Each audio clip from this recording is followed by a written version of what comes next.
नमस्कार साथियों, मिधांस की कहानियाँ यूट्यूब चैनल में आपका हार्दिक स्वागत है। साथियों, आज की कहानी का शीर्षक है परोपकार की भावना।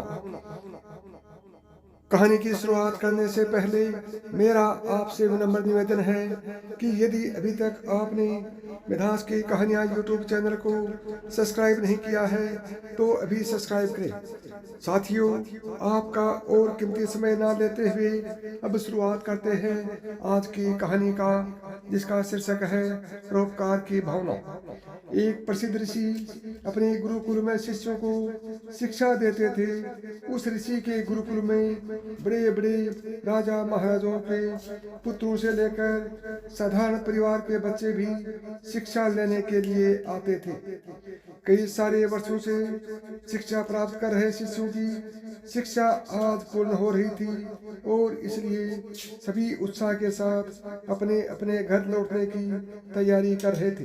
तभी ऋषि ने सभी को मैदान में एकत्रित होने का आदेश दिया।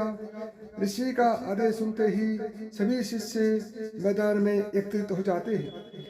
ऋषि सभी से कहते हैं कि आज इस गुरुकुल में आप सभी का अंतिम दिन है और मैं यह चाहता हूँ कि यहाँ से जाने से पहले आप सभी एक दौड़ में हिस्सा लें। इस दौड़ में आपको सिर्फ दौड़ना नहीं है किंतु कूदना भी होगा और अंत में एक अंधेरी सुरंग से भी गुजरना होगा। क्या आप सब इस दौड़ के लिए तैयार हो? सभी शिष्यों ने एक स्वर में कहा, हाँ, हम तैयार हैं। अब दौड़ शुरू हो जाती है। सभी तेजी से दौड़ने लगते हैं। वो सब अंत में उस अंधेरी सुरंग के पास पहुंचे।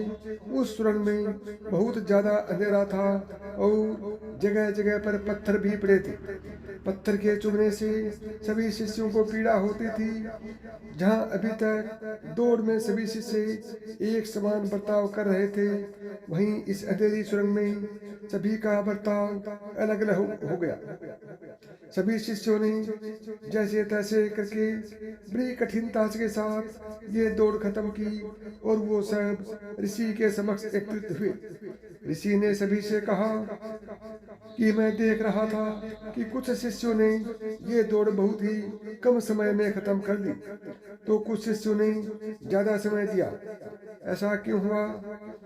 ऋषि की बात सुनकर एक शिष्य ने कहा, गुरुजी, हम सभी लगभग साथ में ही दौड़ रहे थे, पर उस अंधेरी सुरंग में पहुंचते ही स्थिति बदल गई। कोई खुद को संभाल कर आगे बढ़ रहा था तो कोई दूसरे को धक्का देकर आगे बढ़ रहा था और कुछ लोग तो पैरों में चुभ रहे पत्थरों को उठाकर अपनी जेब में रख रहे थे ताकि दूसरे लोगों को बाद में आगे बढ़ने में पीड़ा ना सहनी पड़े। इसलिए सबकी दौड़ पूरी करने का समय अलग अलग था। ऋषि ने कहा, अच्छा ठीक है, अब मुझे ये बताओ कि आप लोगों में से किस किसने पत्थर उठाकर अपनी जेब में रखे हैं। वो लोग आगे आओ। ऋषि का आदेश सुनते ही कुछ शिष्य जिसने पत्थर उठाकर अपनी जेब में रखे थे वो आगे आए। अब ऋषि ने उन सभी से कहा कि आप सभी अपनी अपनी जेब में से पत्थर निकाल कर देखो। वो सभी अब पत्थर निकाल कर देखने लगे, पर ये क्या? जिन्हें वो सब पत्थर समझ रहे थे वो तो कीमती हीरे थे। सभी शिष्य आश्चर्य में पड़ जाते हैं और ऋषि की तरफ देखने लगते हैं।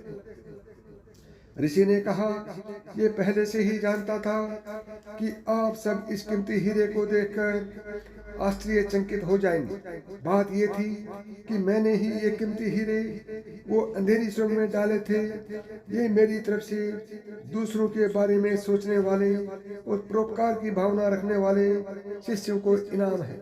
ऋषि ने कहा कि जीवन में यहाँ पर सभी कुछ न कुछ पाने के लिए भाग रहे हैं, लेकिन अंत में वही सबसे सौभाग्यशाली होता है जो परोपकार की भावना रखकर दूसरों के बारे में सोचता है। साथियों, ये थी आज की कहानी।